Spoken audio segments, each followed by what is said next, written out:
Hello and welcome to the Heads Up Podcast, episode 5, with me, your host, DxT, what's your host? We are a trio of hosts, DxT Hobo, DxT Nevo, and DxT Ferret, aka Danny, Alex, and Gaz. Guys, how are we all doing today? All good, man. All good. You ever call yourself Danny again, though? We're going to have issues. I know, sorry. As soon as I Your said real it, name I is regretted Hobo. the answer. I regretted that Your answer. real name's Hobo.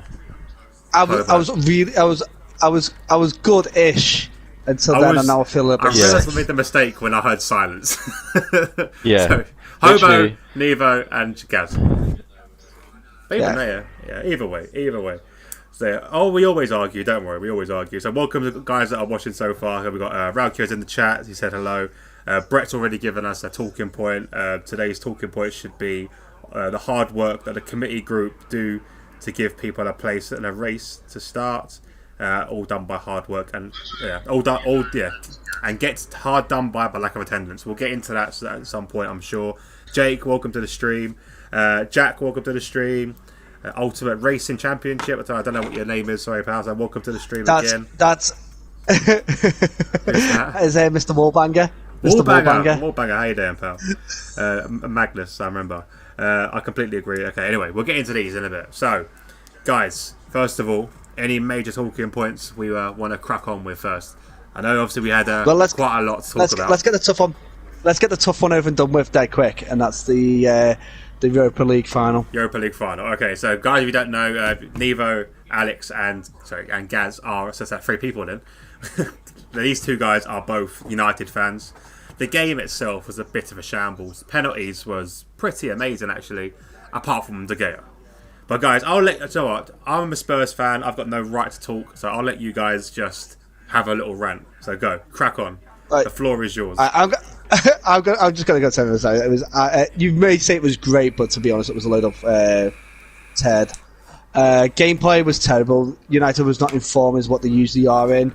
Penalties.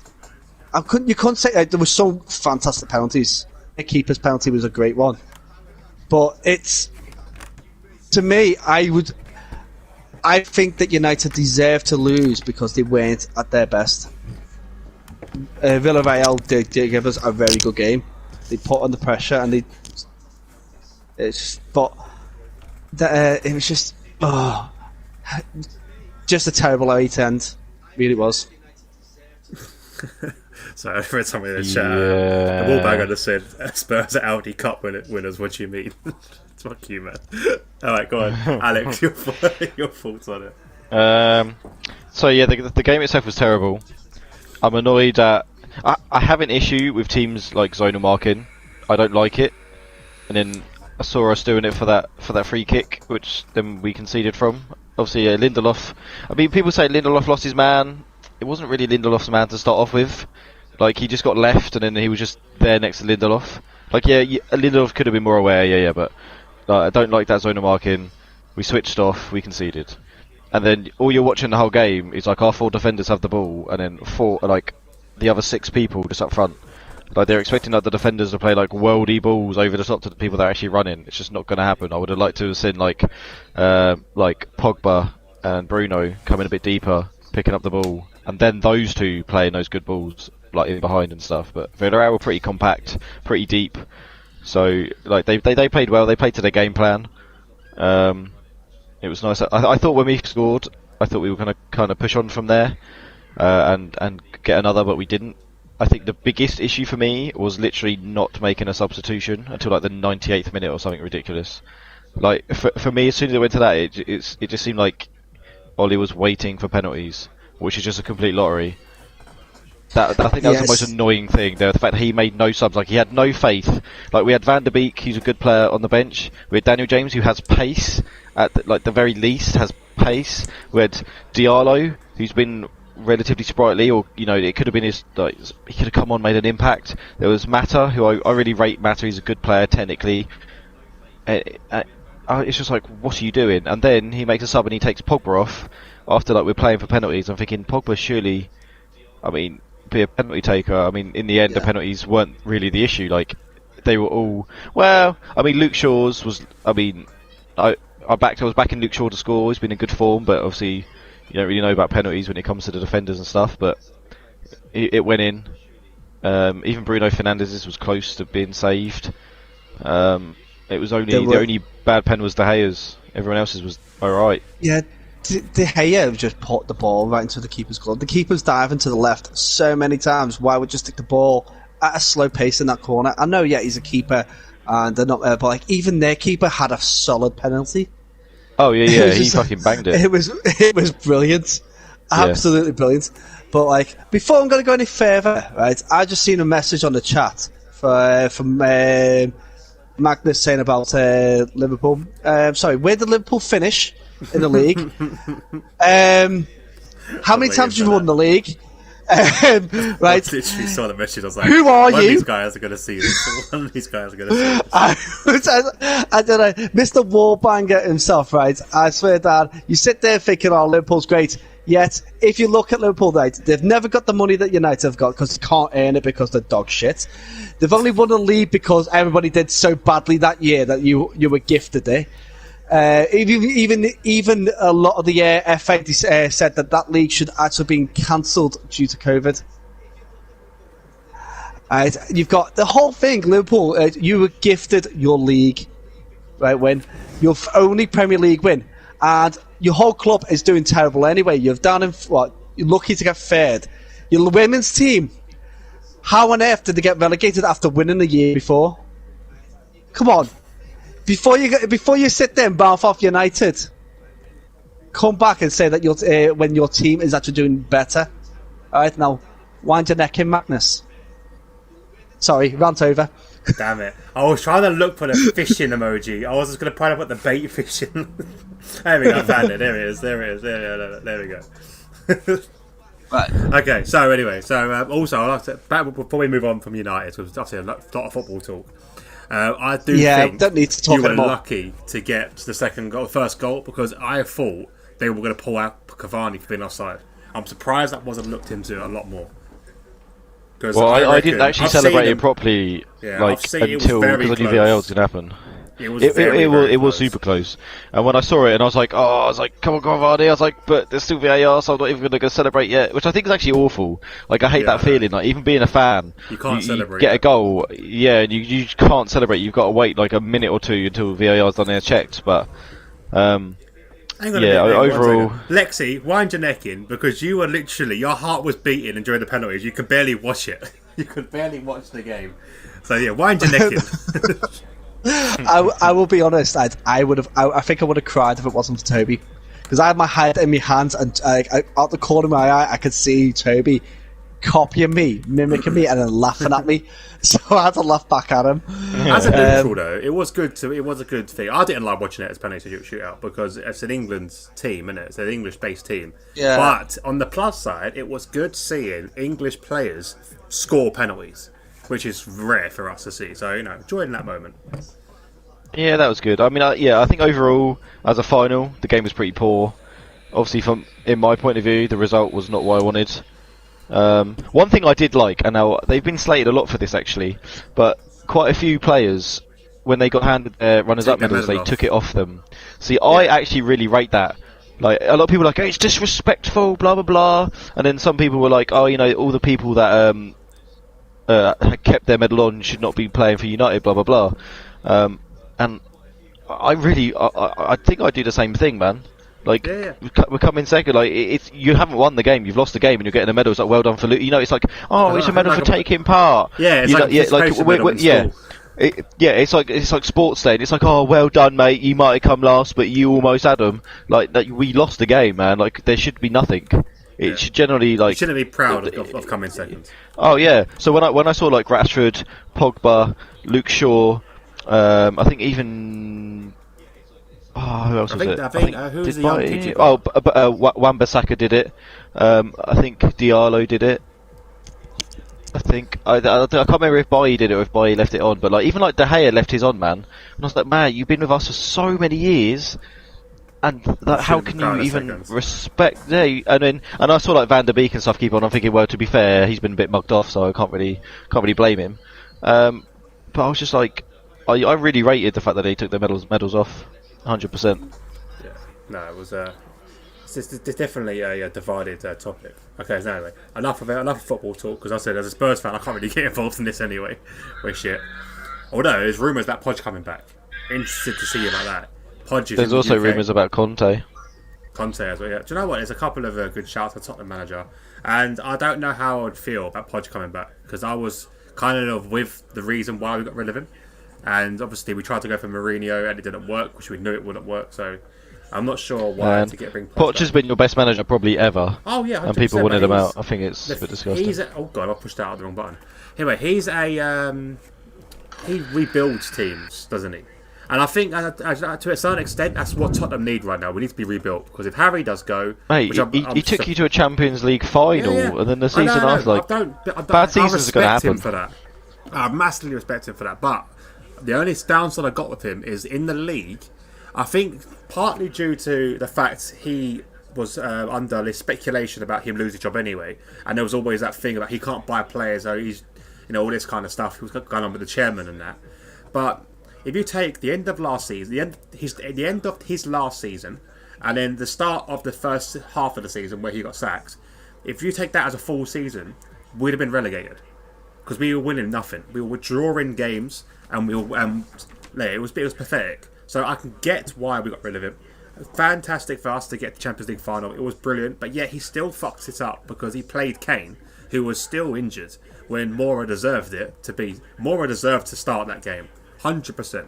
I think if we started that game, it'd have been a bit of a different beast. But yeah, there's a lot of mistakes, a lot of different things. But I mean, to be fair, like yours and Liverpool's Champions League final was probably the most boring final ever to be played in any sports across the globe. It was so bad. Like, Liverpool fans were like, "Oh yeah, we won." We're thinking, you can't even celebrate that, man. Nah, that was like, the it was the worst game of football anyone's ever laid eyes on. And if we won that game, I would have been embarrassed to win that game, because it was terrible. It was terrible. I think that comes down to UEFA making the game like 2 weeks after the Premier League finished, so no players were match fit. So that's a different ball game altogether. Yeah. Okay, anyway, enough about F1. So enough about F1. Enough. Never say that again. Enough about FIFA, football, whatever. Back to F1. Shall we? Okay. Yeah. Shall we talk about the Monaco Grand Prix? Yeah. Where do you want to start with that one? The one good bit about that. It cuts.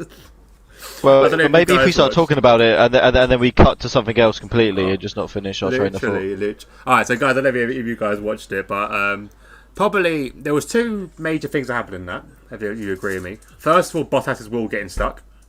That was quite of a strange one. That was quite interesting. Yeah, I've never seen that happen before. No, like, generally, never seen that happen before. I've seen, especially like now. Seen a slow pit stop, never got the wheel off. That's ridiculous. Well, yeah. I mean, the wheel got actually sheared off. The wheel nut. Well, sheared the wheel nut off onto the axle, right? Yeah. So they couldn't get it undone. Yeah. I mean, obviously it can happen, especially metal on metal sort of thing, or metal on carbon, whatever. But yeah, that was really weird to see that. Yeah, it was. I will be honest. I'll be honest. I was more interested in Charles Leclerc not getting to start. Yeah, that was a stupid risk from Ferrari. That was a stupid. Obviously, they had. If you didn't watch it, where have you been? But Charles Leclerc being qualifying top at the moment, he was pole, slammed into the wall just outside of swimming pool, and it caused a big impact damage. And I think what Ferrari didn't want to do was give up their pole and take a 5-place grid penalty for a gearbox change and risk the car. Which I get that in some ways, because track position is so important around Monaco. But it was a risk that just didn't pay off, and I think it has cost them a lot of points and a lot of money as well. Yeah, I felt really bad for Charles, because he deserved to be on pole. I reckon if he was there and the car was 100%, I think he would have won it. I don't think he would have got pole though, because obviously the session was stopped early because of this, and a couple of sector back was Verstappen, who was already on 2 purples. So I don't think he would have got. I think Max would have stolen it. I think he would have been third, because Verstappen and Bottas were actually both on better laps at that current time. I think he would have dropped. So he probably would have been third. But I mean, you can understand. You can understand from Ferrari's point of view. It's like we've got pole. If we can fix it and it's not too big an issue, then let's go for it. Or it's starting 5th. It's Monaco. It was a gamble which didn't pay off for them, but could have paid off for them. Yeah. But I mean, I think Ferrari's made a lot of bad decisions in the last, since Michael Schumacher left them. So. Well, did you hear the reason behind why they missed it? Apparently, they focused so heavily on the impact side, which was the right-hand side. No one bothered to check the left-hand side, that's where the fatal damage was. Wasn't it the drive shaft anyway? That was on the left-hand biggest side. Issue. On the left-hand side. So they checked all the right, made sure it was fine, but no one bothered to check the left. Which is because obviously where he's hit the wall so hard, it's like throwing a ball at a wall. It's gonna come back. So all that momentum that's hit that wall, it's bounced back. That vibration's bounced back, and it's caused more damage on the left-hand side than it has noticeably on the right. The right, you'll see it damaged, but it's the unnoticed damage that really screwed them over, really. And you think they would know better, being in the Grand Prix over 1,000 races. Yeah, they proper ruined it. Really, they messed up big time. But I mean, the thing is, though, I don't think anyone expected them to have that pace either. So it was kind of, I mean, it was stupid of them. But even, I mean, I feel like they probably should have just gone. You know what? We'll take the 5-place grid penalty. We'll rebuild the whole lot and get it going because they can score some good points rather than gamble. And obviously, the gamble didn't pay off. See, it's a tough one to think. Even if they did decide to take the 5-grid place penalty, they had Carlos Sainz, who did absolutely fantastic in qualifying, as well in the race to get second. And I'm really happy that he's managed to do well in that Ferrari. Yeah, I quite like Sainz as a racer, and as he seems like quite a chilled out guy as well. So I was quite glad that he did well. I don't like to be honest. Don't like he's got my number. I don't like him for that reason. That's literally it. He's a sick driver. 55. Yeah, but my date of birth 5th of the 5th, so I can't have it because of him. But yeah, it was very frustrating. Very frustrating for me seeing that. No, but Charles Leclerc's got mine. Charles Leclerc's got mine. Yeah, which is my original one, which is 16. Well, funny enough, and then DxT Anthony. He doesn't like Jules Bianchi because he retired his number. Yeah. Yeah, because his number was, was it 19? His number 19? Yeah. Yeah, so that was Jake's number. And now he can't ever use it again. Yeah. Or 17. Either 19 or 17, one of the two. Can't remember which one it was. But yeah, hats off to Norris as well. Like, he did fantastic. But the thing is, when you look at the whole, this is why I hate Monaco, because you look at the whole, right? The only overtakes that happened were because of pit strategy, which was Vettel, really. Vettel going up and getting Hamilton and Gasly doing that pit strategy. The only overtake we possibly could have seen was that guy up the hill and the director cut something else. We've seen Stroll bounce off a bloody curb. Then they go to show it again later on, and then they cut to Bottas or Hamilton going into the pits. Like, what are you doing? That's the most crucial part of F1, the overtake, and you've missed it twice. It was actually shocking. Yeah, it was shocking when that happened. Like even the commentators, they were talking about it, and they were like, "Oh no, they've cut to someone else." Like I don't even know what the thought process is. We go in and switch it. Like, what the hell is going on? That was probably the worst bit of like telly from like Formula One I've seen like 100%, ever. 100%. It was so stupid. Time. And then so there's something wrong with Mercedes. What is up with their pit calls, their strategy calls are not working. So here's the thing: Mercedes have always, I would say, they get calls wrong more than they get them right, but they've been bailed out by the fact that Hamilton is one of the greatest to ever do it. Like that's my argument. Like, if you think the amount of times they've made bad calls, and then Hamilton puts in some absolute like just disgusting laps and reclaims paces, or like ends up coming off with wins, I think outweighs. I think they need to have a serious look at like their strategists big time, because around there everyone knows that you can stay out longer on those softs. They just don't really wear out, and you'll gain the places. overcut And is he so lost like crucial. yeah, it's so strong around there, and they done that with Hamilton, and he like, "Look, I've looked after my tyres so I can go longer, and you brought me in early, and then he missed, and then he ended up losing 3 places, and it was just shocking, absolutely like when I saw it I was like, what are you doing? But I feel like I see that from Mercedes so often, but on other tracks you can overtake, and it's like, oh, okay, well they can kind of make up for it because their car's better, but this year I would say they don't really have the best car. It's close, I would say, but Red Bull's car's probably slightly ahead of them this season. And it's Monaco. I think it's very track dependent. I think Mercedes have got a very quick car, but Red Bull have got a very corner happy car.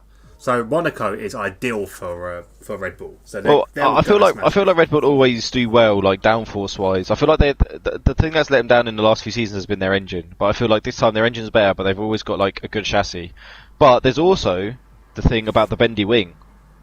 Yeah. So obviously Red Bull will be running the bendy wing, which Mercedes aren't happy about, and I think they moaned about it in Monaco, or they're going to moan about it again or something. Gaz might know more, but so I was looking at that and it was kind of interesting to see. But if that's given them a big benefit and they're told that they can't run it, then we could see them a bit of different performance. Gaz, any information on the bendy wing? The bendy wing itself, right? There is a rule that they can have a so much of a percentage of fluctuation. Like it's happened so many years in the past with bendy wings. Now, if it meets the grading that they have, the angle and gradients of the bend, then it can carry on. But what the FIA will do is then just tighten it for next season. So they go, instead of 5%, it'll go down to 3%. As I got Toby screaming at me. 1 second. It's if it's in the limitations of it, because I think Braun had the flexi wing due to the material that they use, and so did the Renault. Alonso's Renault had a very bendy wing. So it's over the years we've had bendy wings. It's just that it's now like people are finding these little details and they're scrutinising it over it too much, rather than just letting it be. Because it's a bit petty, and I think the thing that annoys me, I think, most about Red Bull, maybe not so much Red Bull, but Christian Horner. He literally moans about every single thing that other teams do, just because at the end of the day, his team hasn't done good enough, right? And he just moans about absolutely everything. It's like, oh, our engines are too slow, and if you don't get a quicker engine, then maybe we'll just leave the sport. Oh, they've got dash now. Oh, well, we have a dash system, but we just don't use it because it's not legal. Well, it was. You're just a massive dickhead. Like, I just cannot stand Christian Horner, but I just feel like he moans about every little thing. And because I've seen a few videos of like how much their wing bends. Now, obviously, I'm not sure, like percentage-wise, what that would like equate to, sort of thing. And I was just like, well, I hope something comes of it, just because it's a massive FU to Christian Horner for being a bell end. Yeah, but you got to think like Ferrari have always been like a bitch, like Christian Horner's been over the years as well. Oh, so yeah, they're terrible. It's an ongoing thing, and I think F1 itself is just a bitchy sport. It's just a really bitchy sport. I mean, yeah. If people are questioning over what you're doing, then it means that you're on the edge of innovation. You're taking things, you're reading things differently. This is why like Braun got questioned so much for the double diffuser. It's just that they're on the edge, and people don't like when a team has an advantage because they're on the edge. It's just there's a massive difference between like literally going to the absolute edge of the regulations, which is fine, and then like just outright cheating like Ferrari did a couple of years back. With the Ferrari, engine. Yeah, with the engine, but Ferrari get away with it because we've been in here since fucking day one, blah blah blah, and then like don't even announce anything about it, and everyone's like, what? Sorry, what just happened? And it's like, no, it's cool. No, like that just is considering like their pace, literally, they went from being like to having the best car to being like actually one of the slowest. It's like there was something else that wasn't just like teetering on the edge of regulations. That was outright just cheating, in my opinion. Yeah, well, say Brett just put on a few little things that Joe basically matching one. The one thing that highlighted out what Brett's going to do is double the fuser, the F duct, the flexor wings, and the X wings. The only one out of them that actually should have been banned straight away is the F duct. That's the only one because it's dangerous. Yeah. You take your hand off the wheel to put your finger over a hole. Yeah. You are driving with one hand, having to change gears, having to press all your dials and buttons and all that with that one hand. There was one point, Felipe Massa, was it? Yeah, I think I've seen. Was it? Yeah, I think I've seen this. Reaches across. Yeah. He puts his hand down to cover the F duct. He reaches across with the other hand to press a button on the other side of the steering wheel. Yeah. And but he lets go of it. imagine if. Yeah, he completely lets go of the wheel. If he got touched by one person, that would have been it. That would have been a disaster. If he hit anything that he could have done, a little bit of movement, lateral movement, it could be wind, and that car would have been fucking in the wall. Yeah. But that was stupid. When I saw videos of the F duct, I was like, that's just stupid. That's not even. Yeah, that was just too much. Right, so before we move on to the subject of F1, title predictions. Who do you reckon? Hamilton or Verstappen? Or Bottas? Never know. I'm going to back Hamilton. Norris, actually. But Norris is third. I'm going to back Hamilton, but I mean, this is not just off this season. Like Mercedes really need to sort their game out because I think they've just. I mean, you can even look at the absolute mess of Bahrain when George Russell was in the car, right? Like, yeah, just that is Mercedes all over. Oh, we've got a mixed set. Like how like they need to buck up their ideas big time because they're not always going to be able to. They don't have the quickest car this season. That's not going to bail them out. They need to sort themselves out. I personally want Hamilton to win because if he wins that 8th title, he will just buzz off and go and do his extreme sports, extremes motorsports, whatever it is now that he is now in competition with Rosberg, Nico Rosberg. Yeah. Again, but Hamilton basically he's posted the idea. Oh, he might stay for another season and that because what he wants a Mercedes engine in there because the Mercedes EQ engine is fantastic, and it'll be exactly what he wants in his vehicles when he does the electric range. But Mercedes don't want to do another commitment to that at the moment because they're thinking of entering that kind of sports themselves. But I want him to go. I want Hamilton to go. A dominating driver does not make F1. I want him to win his 8th title, like, and then. I mean, I rate him anyway, but there's so many people that just. I mean, there's always going to be haters, but some people just. I want him to get the 8th title, hold like all of those records, go away, and then allow like someone like George Russell to come into the Mercedes, and show what he's about, like genuinely, especially with all the new regs. Like, I feel like it'd be nice if he just went out on top as well. Like, I mean, if he might not win this season, okay, but it's still close, right? And he usually gets better in the second half of the season. He usually starts dog every season. So if he can do that and then be like, you know what, he's got he's handed so many pies, man. He's into fashion, all loads of other stuff. Like he'll be perfectly fine. But it would be nice to see like the young blood come and have like their centre stage now. Although I do think if he goes, I think it will be Verstappen winning if Red Bull have another competitive car next season. Well, I actually honestly think next season we're going to see McLaren. Yeah, I can see that. Norris has done amazing this season. Considering that car as well. That car isn't the best, and yet he's consistently done really well. Norris is a weird one because give it like from last season. Well, he maybe like even in this season, like through COVID and stuff, when he was live streaming all his Formula 1 and stuff. The season before that, I was just like, he's okay, but I didn't think much of him as a driver.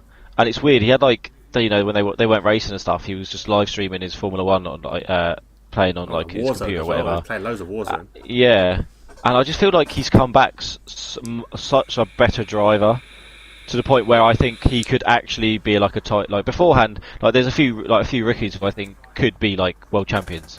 He was never. I never really thought. I was like, no, he's good, but I don't think he'll ever be world championship. Whereas now, I watch him. I think he could actually be a world champion. Mm-hmm. But beforehand, I don't think he could have.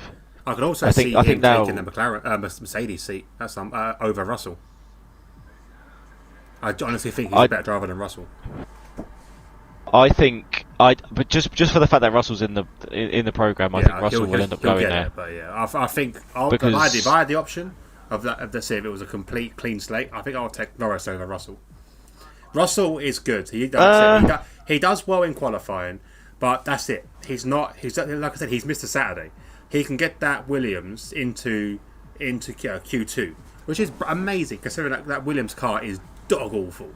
But he just don't seem to have it in the race. Like there's been times where last season when he was leading the race, but due to like pure strategy luck, and then he binned it into a wall. Like he is a very very rookie driver. Like I think that's an experience. Yeah. But he's had the same experience as Norris, and Norris is getting on podiums. I know Norris is in a better car. The thing is, George Russell is literally competing to be the second worst team. Yeah. Or the second to last worst team in Formula One, whereas Norris is in a good car. When Russell was in that Mercedes, he should have won that race, and Mercedes' strategy fucked him. Yeah, but he would have won that race if it wasn't for that. He should have won that race. Yeah, he did, but he did. Yeah, he should have won it twice. Yeah, but he didn't win it then or anything like that. Yeah. First bad strategy. That all down to the car, though. The car is very good. I don't see. It's not just a car. I'm sorry, but he slapped Bottas about. Bottas through the S's. Come on, Bottas not good enough for that car. Nah, but Bottas isn't. It's funny with Bottas because now he's always like he's a one-man army. He goes, I'm just going to do it for myself because I want to win a championship, bruh. If you haven't beaten Hamilton, but it ain't going to happen. Even if Russell went into the car and they had the best car again, I would back Russell to beat Bottas for the championship. Well, it's not like Bottas is going to be in the car next season, is it? No, I don't think he will be. He's already been told. He's actually so close to losing it now because last season there was speculation of him leaving after Toto Wolff told Bottas to take off his bio that he's a Mercedes F1 driver, and he did the same thing to George Russell when George Russell had it as a Williams F1 driver on his bio. So basically that was it, and they go like, hold it, this is the gears in motion already for Russell to step into where Bottas is. Now Bottas carries on making mistakes, then we're going to see Russell take that Mercedes seat halfway through this season, which is very easy to do, especially the fact that Williams have 4 drivers able to jump into that Williams car, and also as well they can do a trade. They can give him Grosjean because Grosjean is a reserve driver for Mercedes. Oh yeah, and Grosjean deserves to be back in F1. He's a fantastic driver. He just never had the car behind him. No, he is. I mean, I think when you look at someone like Mazepin, I mean, fair enough, he's in a seat because his dad is now the main sponsor for Haas, but he does not deserve to even share the same breath as any of those drivers on. What makes me laugh as well? Back to Grosjean it's ridiculous. But do you remember when Grosjean started? How much of he a was dangerous driver he was. I hated him. He was a dangerous driver, but he didn't spin all the time. No, you know what I mean? he wasn't. He was just dodgy. He was dangerous driver. Like I said, over the years, I have grown to like him, and it's like Vettel actually. I hated Vettel when he was at Red Bull. He was so cocky. But I think being with Ferrari and seeing the way they treated him, I've kind of grown to like Vettel again, which is quite strange. I think that's what I like about F1. Your opinions change. The only 2 my opinions never change, or 3 I never change on. Mazepin, I don't like him. I don't think he should be in F1. I don't think Stroll as well. Stroll is. I can't stand Stroll. I see the point. I don't like how he got into F1 in the first place. He's held his own. I've got to give him that. But I don't like him just because I think he's a bit arrogant. He knows his daddy's going to sort him out no matter what. And obviously Max. I've never liked Max. I've never liked Max. That's my answer to that question anyway. Yeah, Hamilton over Max, 100%. I think Hamilton will come back. Mercedes will sort themselves out, and I think it will just be one of them things. But it'd be interesting to see what I said. If what Gaz says comes true and Bottas does get kicked, that'll be a big shake-up for F1. Well, I mean, based off his current performance, like he's not cutting it. Like even in the first few races, man, he's been. I mean, even in other championships, man, he's not really been there. But like, I mean, fair enough. Monaco, he was actually doing okay. And again, I mean, that wasn't anyone's fault really. Just a dodgy wheel nut, basically. Yeah. But I would welcome him. I don't think they will switch him mid-season. I don't actually know. Do something drastic. Like I said, I reckon actually. Yeah, no, actually, no. I was just about to say, actually, I think they would, because they'll get someone in, but like, look, you're in for half a season. Hamilton's contending for the title. You just, for this season, just be the team player that we need to be. Obviously, go out there, do your best. If you're going to win, you're going to win, sort of thing. But whereas Bottas was just like, oh, I'm a one-man army now. It's just like, well, you might be, but you're a one-man army full of shit. You know, you ain't doing nothing. So just toe line. You know, it's annoying to see. I mean, fair enough. Like, yeah, he believes in himself, and that's great. And I don't think he's a bad driver. He's just not a title. I mean, even if Hamilton wasn't here right now, there would be another person in Hamilton's car beating Bottas. Oh yeah, there would be. Like, definitely look at Russell when he had that one in the Bahrain race. Well, yeah, that's it. Him. Yeah, Really he done him. I mean, he might not have out-qualified him, but I mean, his first kind of session in the car, and he's still done good. Yeah. And then gets into a race, and he's overtaken him. Bottas, I don't think he's had his chance to be world champion for the last few years, and it's just not going to happen for him. So he's not a bad driver. He's just not a good one. Well, he's just not top tier. What's your thought on Perez and Red Bull? Because it seems like that Red Bull curse is still there. Second driver Red Bull. My issue with that is Max is their golden boy. He'll always be their golden boy until someone else comes along younger, like Max did to Vettel, really, or like even more so like Max did to Ricciardo, I guess. Ricciardo came along, then ended up being quicker than Vettel, and then they were like, okay, so then Vettel left. It'll always be that. I think Perez is doing better. I think his racecraft is really, really good. His qualifying, he probably needs to work on. But it's a new car. I think he's doing alright. I mean, when it was Albon on stuff, I just thought, when I see Perez in a race, if I see him qualify like 7th or something, I'm thinking it's okay, because in the race he'll make it up. But when it was Albon, I'm like, you're just shit. Like 12th. You'd qualify shit. Your race is going to be shit. You're just shit.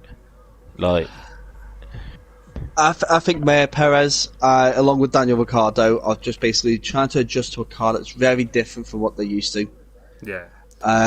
So, and the races they've been at are not necessarily being the ones that you want to be learning the car in.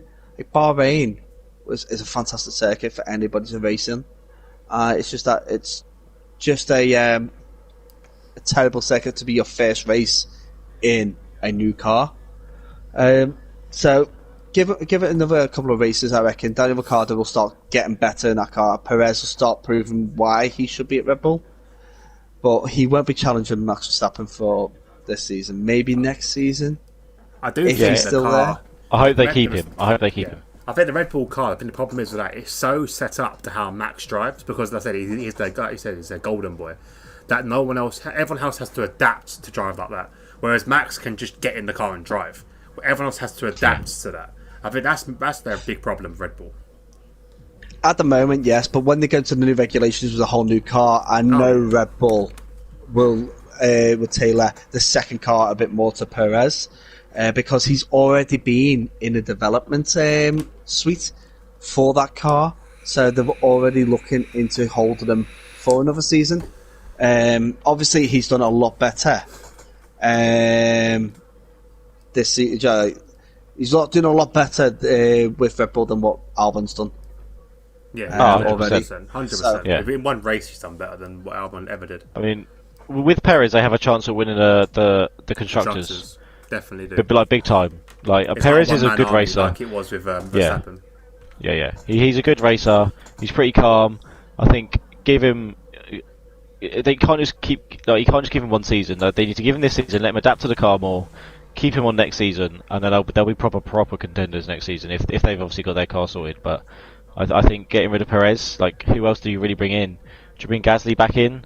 Like, honestly, if I was Gasly, I'd be like, go fuck yourselves. Yeah, I would as well. Like, because you're waiting for me to do one thing. Yeah, 100%. I mean, obviously you want to have a drive. I wouldn't have gone back to sign a new contract. I would have went to any other team because I think he's a fucking good driver. And I think he's getting mugged off. Yeah, Gasly is good, and yeah, they did him dirty proper, and And then what made it you always want to have the call up, but they mugged him off on around the same weekend his mate died.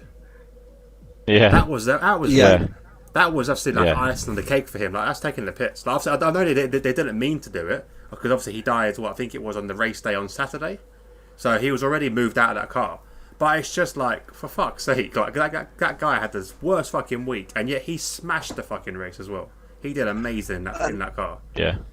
Yeah, but also you've got to think of what they've done recently as well. He was told that you perform well, you might take the Albert. You can get your seat back from Albon. But like, so he sat there and he worked his arse off all last season in a car that's half rated. Wins Monza, well deservedly wins Monza. Oh yeah, that really well around.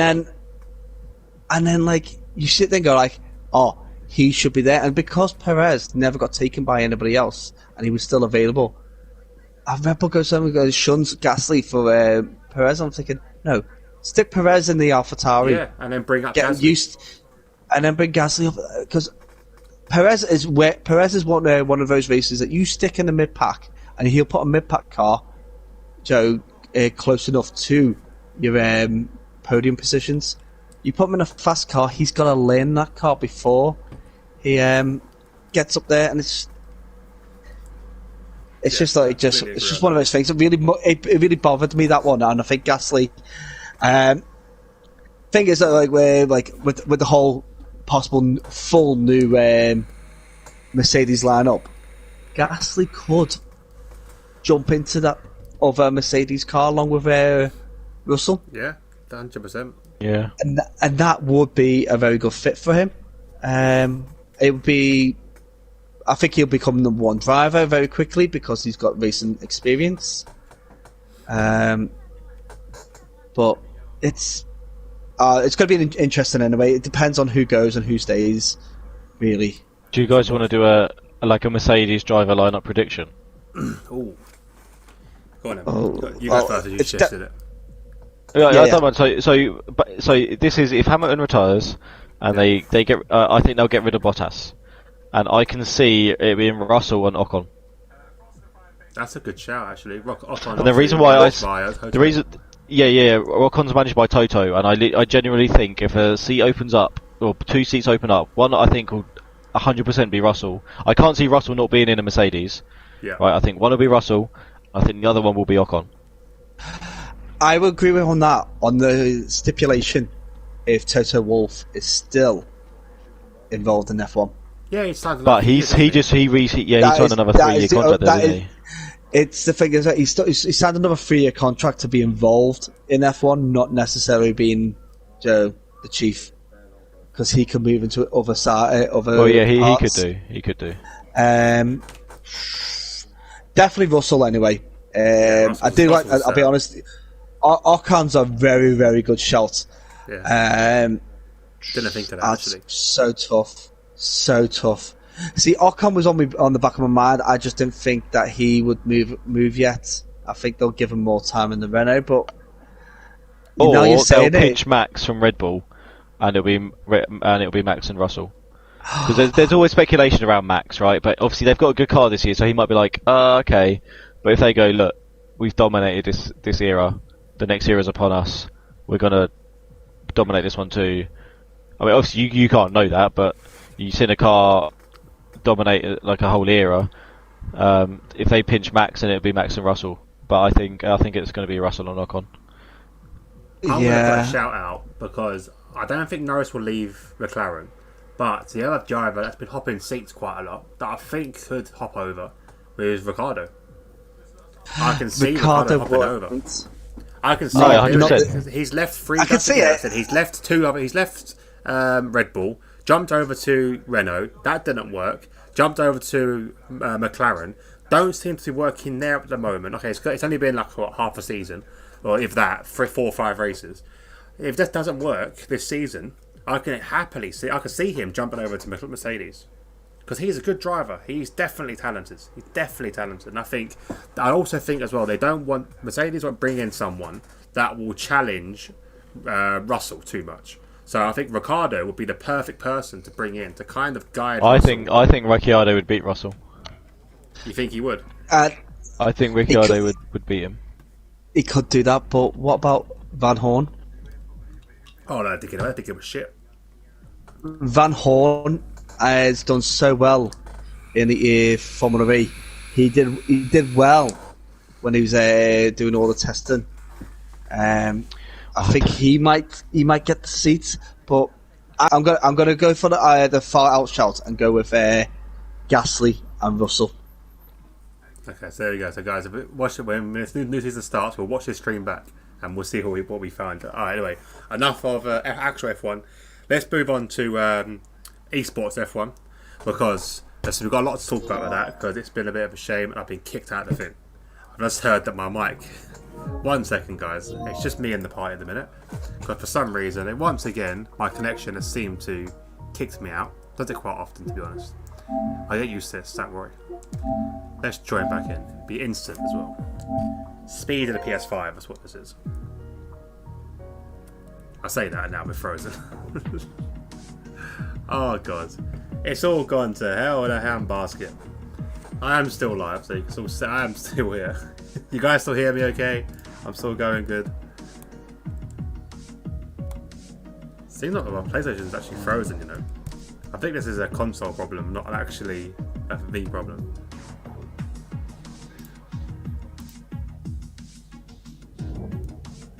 Oh, this is weird. Alright, 1 second. I've got to actually restart the console. Right, let me just hit... I haven't got the arrow back. Alright, 1 second, guys. It's sort of a little bit of a collection issues. 1 second. Oh, fucking... Am I still live?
I did race. So my How did it go? Can you hear me? Not No, you can't hear very me. good. Oh really? Did you get taken out? Yeah. Yeah. That's usually what happens when it's not very good. It's very rarely someone's like your own fault, if you know what I mean. I did take Izzy out, but she said it was Izzy her out? fault. Oh, that's fair enough. I probably took Izzy out. It's on my stream. Alright, sorry. Fucking, We was talking about console froze. talk about it. Oh, really? Yeah. Oh no. Alright, So I'm like still we live, talked by about the way. it. I'm still live. But yeah, go Yeah, carry on no. quickly. We basically talked about. I said it was. I went for the Perez Russell, and then neither Tim said it's going to be guaranteed that Russell's going to get the seat. It's just who the other person is. Alright, So that was the gist of what we just talked about. We'll pick And up then on we it. said- I'm gonna jump back in, alright? Right. Sorry about that, guys. We're back. Guys, can you guys hear me? Yeah.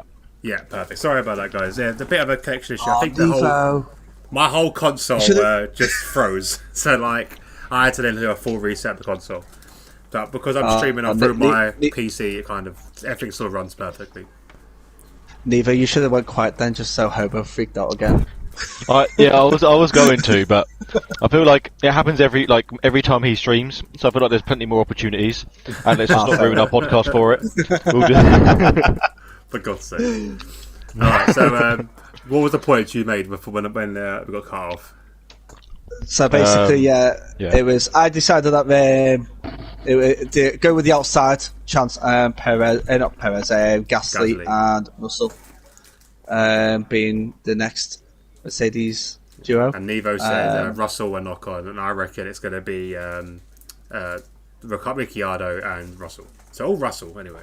Okay, so like I did try to say, probably got cut off. But jump over to the esports side. Gaz, you're echoing again, bud. Is that better? Hello. Yes. No. Yeah. No. Oh no. Hello. Yeah. Yeah, they're better. Yeah. Okay. So anyway, back to the world of esports. We'll start with TNE. So we'll bring this segment back. We've done this for a little while. The twat to sat. We'll do that again. Okay. First of all, gotta say it's a big shame that the Thursday League has come to quite an abrupt end, along with the no assist Saturday Nationals Tier 1, which again is another big shame. Thanks to literally, like, it's hard to explain to drivers and stuff what goes on behind the scenes, but there's a team of about 5-6 people. It's not many people, is it really, that run these that run the leagues. And like we don't get paid for it. We take time out of our days to get everything done and do the tables, this kind of stuff. And all you guys have got to do is show up. Basically, that's it. And then we start a season, and some way through halfway through the season, the attendance just gets lower and lower and lower to the point where it is 10 drivers who are just constantly hit. Now I don't know what the reason is behind that. Do you guys have any inkling? Probably just the fact that a lot of drivers go, "Oh, you're not on board with this. I'm going to do something else." That's what I reckon it's down to. Because I get with career mode, I get like 6 races in, I'm going like, I'm actually quite bored of this now. You do more than me. I think I get to the same 2-3 races, and then I give up. Which are based off like something Say that's that again. like. Sorry, Alex. Say that again. It cut out. So say that again. I think that's some of the issue, like especially with Formula One, right? It's a yearly thing, so people are interested while the actual real season's going on, but also when the new game comes out. So they play it. The first few months are really good. They're enjoying it, and things like that. And the season's still going on, and then all of a sudden, just what Gaz said, they get bored, and it's just like, oh, I'm doing this again. Oh, I've got to go race, blah blah blah, and they just get bored, and then they don't turn up. They might miss the odd one. And then they come back and they're like, actually, I could probably, not race and just do something else, sort of thing. Or they find other games to play or something like that. And I think that is just generally the biggest issue. It's not so much maybe they don't want to. They just get bored, which then causes them to flake out, really. But it is a shame because I think a lot of people. One thing that irks me a little bit is a lot of people think it's very easy. It's easy to do, but like things like doing the tables, right? They're not hard to do, but there's a few people that take time out of their day, whether it's they fit it around their normal life, whether it's around work or whatever they're doing, to sit down for a couple of hours and do the tables, and then you get the people which start moaning like, "Oh, why aren't the tables released yet?" And they're like, "Oh, I can do them." It's like if you can do them. Then when people ask, or like when Brett or anyone puts in the chat, like anyone willing to like do the tables for this, pipe up then. Don't pipe up halfway through a season or anything when it's like, oh, they're taking too long to come out. I've done my own ones, so let's see if they're right. Like, just pipe up at the start when people have asked, like when people have asking for help for people to do them. Pipe up then and do them, because then you'll realise actually you might not want to, spend a bit of time on your day, or you might be busy and might not have the time to sit there and do the tables for people. So I think what everyone does in the committee, and even Brett, obviously Brett creating it in the first place, and like people like Thierry, Ken, AD, Mackenzie, and Joe and things like that, like it's not like no one's getting paid to do this. It's not their job to do it. they're literally doing it around their own work life and their own or university, whatever it might be. So people should be more respectful to be fair. Like, I've done the tables myself, and like I found myself doing it on like my only day off that I had in between work, and I was like, I did it, and I'll be thinking, oh, it would have been nice actually if I almost didn't have to do this sort of thing, you know. But yeah, I don't think some people understand what actually the committee members do. And it's not only just doing things like that; it's literally organising, like just organising everything as well. Like it's a lot of thing to do, as almost like a hobby in that sense. Yeah, no, I completely agree. And actually, I speaking from a point of league owner, I said a lot of you guys won't probably will know this, might not know this. I run the TTFL website, and there's a logo there. So I run this Discord here. This runs basically on. Back in the day when I used to be on Xbox, I ran the Xbox side of it, and then we brought in the PlayStation side, obviously, because Nevo was on the PlayStation. So me and him basically ran that. Then with Nevo's job and stuff, if he's got kids and stuff, it had to sort of take a step back, which is completely understandable. Life coming in the way, and I took over to doing everything. And I don't think anyone realised that I was doing everything. Like, I'm not saying that I was that as a brag. This was hard work. I was doing the tables until, thank you for Top Gun, by the way, I'll give a shout out on this. Top Gun said, I'll help you with the PlayStation ones. Because at one point, I was doing both tables. I was doing I was a steward for both sides of the league, Xbox and PlayStation. I did the tables and then I was doing all the attendance reports as well, getting to make sure people showed up. Then organising who's in what car for the new season, getting that together, making the Discord itself. And it got such a strain. I just went, it was getting to the point where I couldn't be bothered. It was so difficult. And I'm not getting paid for this. Like you said, I was coming home from work back in the pre-COVID days. Getting home from work about 7 o'clock. Then I'm doing all this. Trying to facilitate a league for you guys to race in. To get people not showing up. And I understand the game gets boring, that kind of stuff. I completely get it. It can get a bit same old. Especially if the same guy's constantly winning as well, and you want to be up there winning. But my issue is, I think Brett's hit up on this as well, is that talk to us. We're not evil. Like, we're not going to have a go. Like, just let us know what's going on. If you can sit down and let's say, oh yeah, it's getting boring for me now, I want to take a step out of it. Then fine, thank you for letting us know. Don't show up anymore, because that causes more issues. Because then we have possibly, like, from my side of it on TTFL, is people. We had someone join. I won't name names or what console it was on. But someone joins. He joined at a time where there was an actual open seat, which is very rare in our league because we've only got one tier on both sides. So he joined, and there was actually happened to be an open seat that opened up, I think, an hour before he joined. He took the open seat. I thought, brilliant, okay, perfect. After he joined, 3 other people then joined, I think the same day, really random. About 4 people joined all in one day. This guy took the seat though. He was the first one in. He said, I want to take this seat. Brilliant, okay. First race comes along, no show, doesn't show up. Okay, a bit strange. I messaged him, say, what happened there? Did you miss the thing? Whatever. Oh, sorry, mate. I can't make the first 2 weeks, but I've got work come up. I mean, okay, that's fine. I understand with work, understandable, whatever. Okay, 2 weeks passed. He missed the first 2 races. Expecting him to be back. I messaged him, are you back now? You all good? Yeah, I'm fine, I'm back. Okay, next race comes along. He marks attendance. Brilliant, he's there. Don't show up. Doesn't show up at all. Okay. Don't know what happened. Messaged him, no response. Went to the next week. Again, are you going to show up this time? Because you've missed every single race. If you ever miss this one, then I've got to take you out. Marked the attendance saying, yeah, I'll show up. Didn't say message me back. Then didn't show up again. So he got kicked straight away. By the time, that's 4 weeks. By the time I've kicked him. Because obviously he said, I'm going to be there, I'm not going to be there, I'm not going to whatever. Then these 3 drivers who had been waiting as reserves couldn't get in because of him. And they all left. And then they all became inactive because they've waited too long. So then we had an open seat for so long. It's just, that's the frustration we get. I think that's the bit that Brett hit upon. Just let us know what's going on. We're not monsters. We're not going to say, what the fuck you mean you got work? What do you mean you got a fucking kid? Like, we understand life goes on. Like, just let us know. Talk to us. So that's my rant anyway.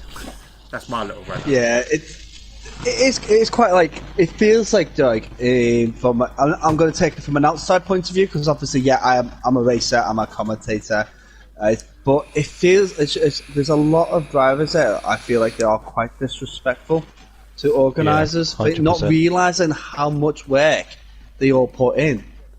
A little bit of notification, like, yeah, come on, guys, you. It's like it should be like a contract, basically. You get what I mean? You've accepted the fact that, yeah, you know what, I'll be there for races. Be there, and yeah, obviously life comes in the way, but let us know. As that, it's quite easy to go. Oh, sorry, Herbert, I can't make that race. The next couple of races because of this. Yeah, exactly. So as long as you let us know, that's perfect. It's not. It's just like a disrespectful line, and it's just like a lot of people are crossing that and just not realising the effort everybody's putting into making the races happen. Yeah, But, exactly. And because sorry. No, you carry on. You finish. As a commentator, I like on a Saturday, there was one race, and I just didn't want to commentate. I found it so hard to commentate. I was doing solo comms because my co-commentator was busy, which is fine. It happens, but because there's only a handful of races on track, it's like, you know what? There's nothing for me to talk about here. Yeah, I can pull out facts out my ass about from like different tracks, but not when you've got a track that's so boring. Like Russia, there's nothing to talk about Russia, really. It's just like, you know what, it's not fair. Yeah, exactly, and it's like with what Hobo said, because at least like in our tea time league and TNE, you get like the kind of 3 strike policy, like you can miss 3 races. That means other people, if you're messing if you're messing us around, for example, that's someone missing out. Maybe for like a month before they can even get in there. They might be reserving or whatever, more they might not be. But then it fills up a seat, and then yeah, you might lose interest anyway and even join in after that person's even gone. But yeah, I definitely think some people are disrespectful. When with a lot of the moaning, like the thing for me is I've seen so many people moan about stand-ins in a Discord, and it's just like you have no idea. Idea. Literally no idea. And people think, it's very time consuming running a league or even being like a committee member or like a steward in a league. Like it is time consuming, and you have to be there. You have to literally take hours out of your day to sort things out. So I'm very thankful. So I've got to give a shout out. So I made it sound like I'm still doing everything. Thanks to people like Gaz, Nevo when he can. Volunteers we've got now like Top Gun, Ari's come on board, TNE Matty's helping out, a couple of guys that are jumping in as stewards like Con as well and Krob from the Xbox.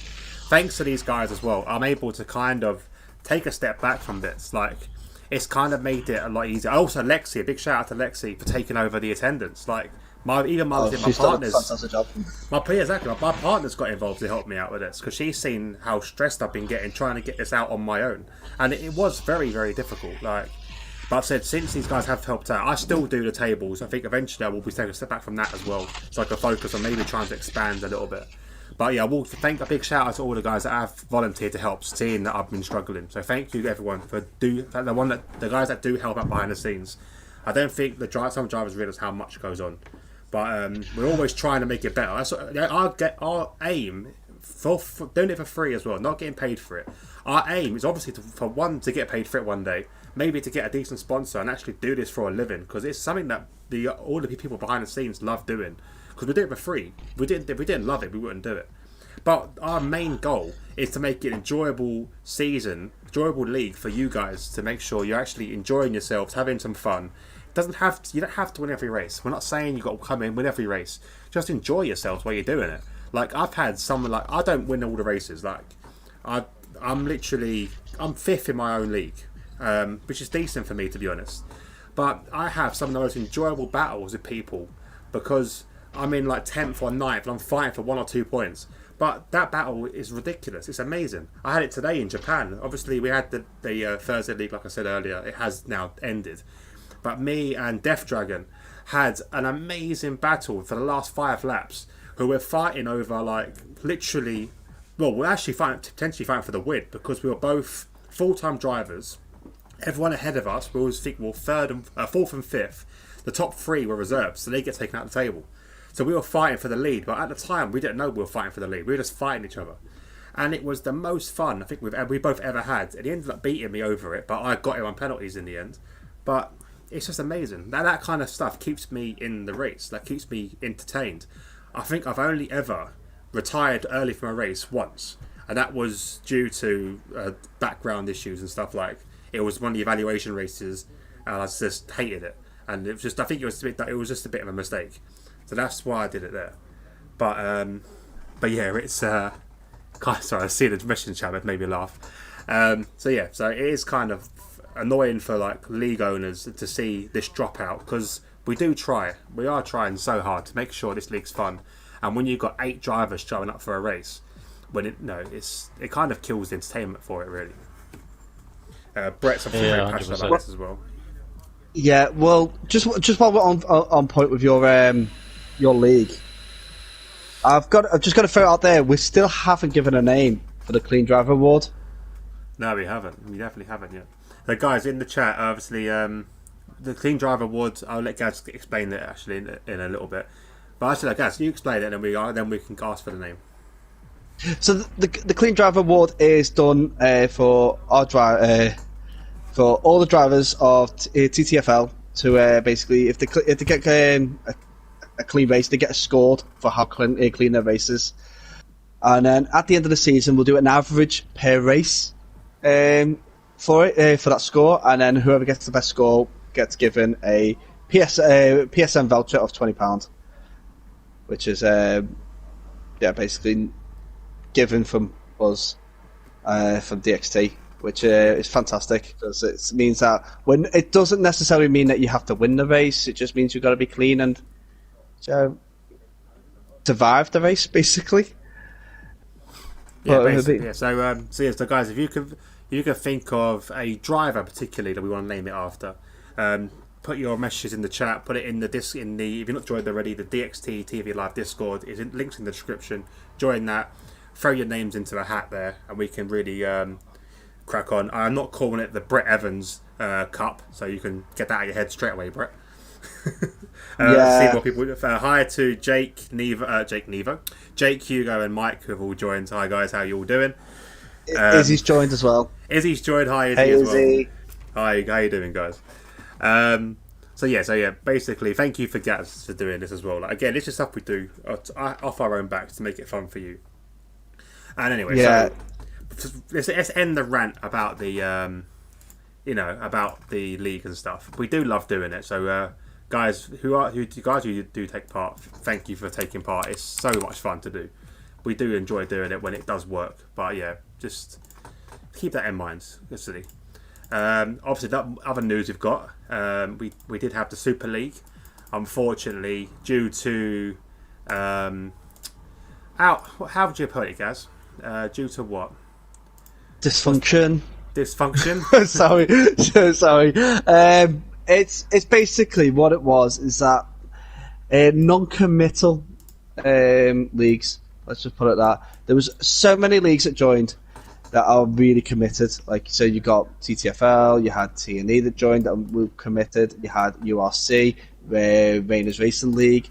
Obviously, LFR was the ones who organised it. Then you had other leagues that just basically took the mick. They joined and left, and it's just like, or they joined and couldn't get the drivers in, and it's just like,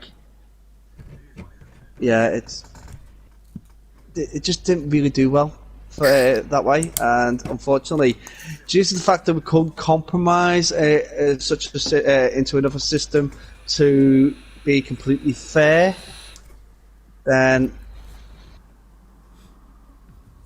yeah, it's just. It was frustrating, I said, because obviously it was frustrating. Go on, Gaz. Sorry, I was like trying to work with the fixtures. I organised the fixtures for the whole thing, and it worked so well. It was quite fair. It's just that when a team drops out, there was not. Sorry, I started. We'll let Hobo die first. I started drowning. Sorry. Drown another can of Monster, probably. Oh. No, I can't. Coke. Sorry, guys, carry on. Oh, did they still make that? Yeah. Nearly killed me. Oh, fair enough. It was just that we couldn't find a system that was fair for when a team dropped out. And and there was some ideas came up, and I shut them down in the air dead quick because I'm thinking like you can't do that. And then other ideas were like, yeah, that's not too bad, but it's still not fair, and that's not great. But you are right. I've just seen a message there. I'm ignoring that message. I'm ignoring that message. Izzy, I'm sorry. I can't believe you turned your back on me. Anyway, ignoring that stupid comment. I think that's payback for me taking her out. Probably. So yeah, it was frustrating for us as well because obviously TTFL were in Group B, and I think that was one of the most problematic groups. I think because from our experience anyway, because we had PRL and it was us versus MS. I keep forgetting the name. MFR. MFR and PRL, and obviously TTFL. First week we had MFR didn't show up, so one driver showed up for them, so obviously we couldn't race against them. PRL managed to get their team together, and it was a good race, but they were slightly dominated over us. We literally dicked them. I will happily say that. First and seventh plus podium and fastest lap. So well done to the team for that. Then it got to the next week, and again, so this means that MFR had more time to get a team in. In that time as well, we had another team drop out, and we got TNE in. So TNE have come in, and so we managed to sort of fix that. And yeah, it all come down to we got down to the Sunday, and again, MFR didn't bring a team. Another team drops out, so it was a lot of hard work for us to try and get these leagues in because. It's hard to get everyone in on the same day and actually make this work. And again, it was just a shame that a couple of teams are letting everyone down, which was a big shame. I think we would have done well in that. I think it would have been a fun thing to do. And so fingers crossed for the new game. If we do a bit more time to get it together, we can maybe restart this Super League. I think maybe it was always cursed at the beginning. Just called it a Super League in general. Looking at the football Super League.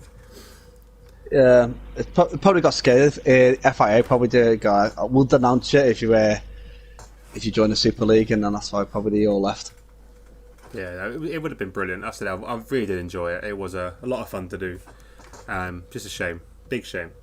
So so never mind on that one.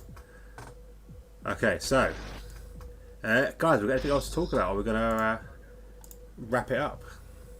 Oh, we can't wrap it up on this note. Depressing note to wrap it up on. I just want to add, don't forget people, DxT on the PS4 side, recruiting new drivers. And Xbox. Recruiting. Yeah, I don't care about Xbox. No, I'm joking. Yeah, so DxT just in general, recruiting drivers. If you want to be part of the best esports team that isn't competitive, then join DxT. We also are taking on commentators, but you got to be shit hot. Because we only have the best commentators in DxT. But no, yeah, on a real note, yeah, if you want to be part of an esports team, then feel free to get in contact with myself, Hobo, or Gaz about either wanting to race or being a commentator. There was obviously a trial period, but that's part of that. And then I just want to say, I guess, well, I don't really know. I'm just gonna go with. Let's just go with thank you for everyone that runs leagues and everything like that. Especially this might be the nicest thing I've ever said to Brett. So when he finally so anyway, thank you Brett for running TNE and for everyone that does everything in TNE like Thierry, Stubert, Michael, Joe, AD, and Mackenzie and things like that. Because I mean, to be fair, without TNE, we wouldn't be doing this podcast in the first place. We wouldn't have our own league, most likely. Me and Hobo wouldn't be commentating. Well, we might maybe would have had a league, but me and Hobo wouldn't have been commentating. No, or maybe such a big scale. And we definitely probably we may have had a podcast because it's something I mentioned quite a long time ago, but and things like that. But even just getting onto that scale. So let's just hope that we can pick up numbers for every league. and especially with the new game coming out soon, hopefully that'll bump up the numbers a little bit, and let's hope people stick around. Oh, and Ken as well. Don't forget Ken.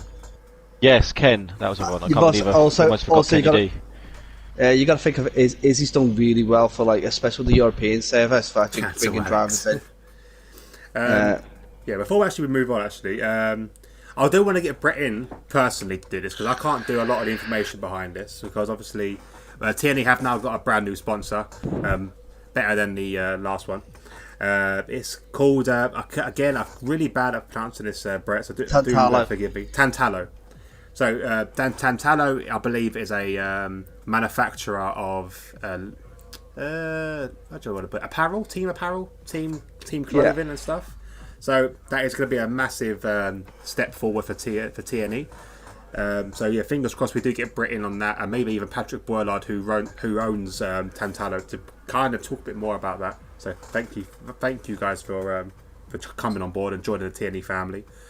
Speaking of merchandise, don't forget we have got our own DxT merch, and I highly recommend buying the polyester ones because it's like a football shirt. I'm going to be designing more better like football based TTFL stuff and that kind of noise. I was going to be doing a whole Super League line, but that kind of fell apart. But never know. Maybe in the future Monday we do a proper thing. But yeah, it was very good. Jake just said, "Get a room, Alex. Get a room." No, there's nothing going on between me and Brett, man. Brett's so far in the closet, man. He comes out in Narnia, so it's never going to happen. Right. Yeah. So I think So yeah, guys, don't forget to hit up that website. I said I'm gonna be over the next few weeks, making some new designs and stuff. Because obviously with the TTFL league, I do want to make some team apparels and stuff. Because I know you guys do enjoy that. So maybe get some team stuff. You can maybe get. I think maybe I don't know about the copyright stuff, but maybe it's be like DxT sponsor and then the TTFL logo and stuff. We'll have a look. You never know. Yeah. Well, before we wrap it up, obviously we're thinking about closing off now, aren't we? Yeah. I'm just going to throw out a little bit good news that's come my way. And I'll be honest, I've actually just got this like 5 minutes ago. You've had my marriage proposal. No, what? no. The freeway marriage proposal. Do you know? I'll tell you about later. No. Us three are all going to get married. Oh, that sounds great. Do you know, that'll be great. Yeah, fair one. I'm down. I'm up for that. But no, I've just got a heads up from someone that I have been named Keeper of the Year for the Northwest of Hockey. Well, nice one. Well done. Nice.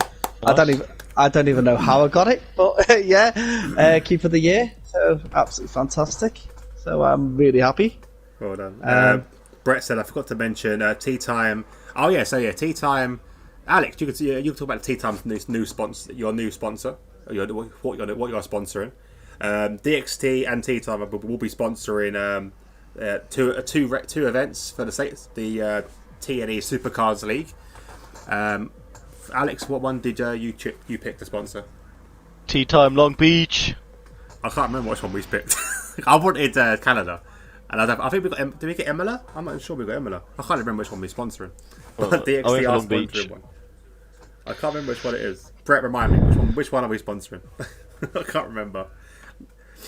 Let's have a look. Let me try and find it. But yeah, the Super League is very exciting. It's going to be really good for the you guys that like supercars. Do come over for that? I think. What did we pick? I'm trying to see what I picked. I don't even know what I picked. Brett, what did I pick? I can't remember. I say I don't have a preference. I think I might have picked Daytona. Imola. I did pick Imola. I thought it was Imola. Yeah, DxT Imola. DxT. I thought it was Imola. Imola's an iconic track. Yeah, that's it. DxT Esports, Imola Super Sprint, and the Tea Time Long Beach 200. But there we go. Yeah. That's good stuff for us to get our names out there and that. So, well, fingers crossed. That's going to be amazing. I can't wait to watch that. So, yeah, DxT are growing. Oh, we are growing as a little family, getting bigger. I want to be a household name. I'd love that to be a thing. That have an actual That'd be following. It's like you mentioned earlier on. Like, if there was ever a way for us to like make this like a full-time job thing, man, I'd jump at the I chance. wouldn't go in tomorrow, man. I'd be done. Yeah. I'm like, I didn't go in, mate, because I quit. Like, 100%. My esports team have just gone worldwide, mate. Fuck you lot. Drop the mic. But yeah, I genuinely would be like that as well, probably. Just be like, right, cool, I'm off skis. Yeah, you never know. You never know. So we did. Let's say with TNE. I bet when Brett started it, he didn't think it'd be as big as it is now. So you never know what can happen. We are literally babies in the esports world and the league owners world as well. So you never know. Exactly. If anyone has any like things that they want us to talk about, don't hesitate to drop it into some sort of message to someone, and we'll talk about it on one of our in our podcasts. Or if you want to be a guest and things like that, don't forget to let us know so we can get you in. Have a little chin wag on the Heads Up podcast. Yeah, Rauki said get us on Twitter. Rauki, if you want to be our Twitter man, you can get us on Twitter. Crack on with it. But yeah, I think we'll wrap it up there. So thank you everyone for jumping in to the chat. As I said, it's been greatly read some of these messages. Like I'll give a shout out to Peter File and Huge Ass. There you go, Michael. You happy? I said it. All right. So yeah, thank you guys for jumping in the chat. Don't forget to jump into the check the description for the DxT TV live Discord as well, where you get more information. You can send us like ideas and stuff you want us to see us talk about or see us do in the future. We also have the links to our merch websites as well, both the DxT ones and the TTFL one. So do look at that. Hopefully we can get Brett in next week to talk about the Tantalo link he's got. But yeah, thank you very much. Thank you, Gaz and Nevo, for joining us. It was fantastic. We need a name. What's going to be our name for this podcast? I liked Michael's comment about Peter File and Huge Ass. I might want to incorporate that a little bit. I really stay away from Peter File. Peter File, maybe. Probably stay away from Peter File. Not good for children. No, literally. So yeah, what about Madeline McCann, #1 hide and seek champion? Oh, don't! Okay. You really want to get us banned, don't you? Episode 5, Alex has given up. Michael Jackson's not dead. I've got such a bad story about the Madeline McCann, so we'll save that for another time. It was you, wasn't it? For God's sake. Oh no!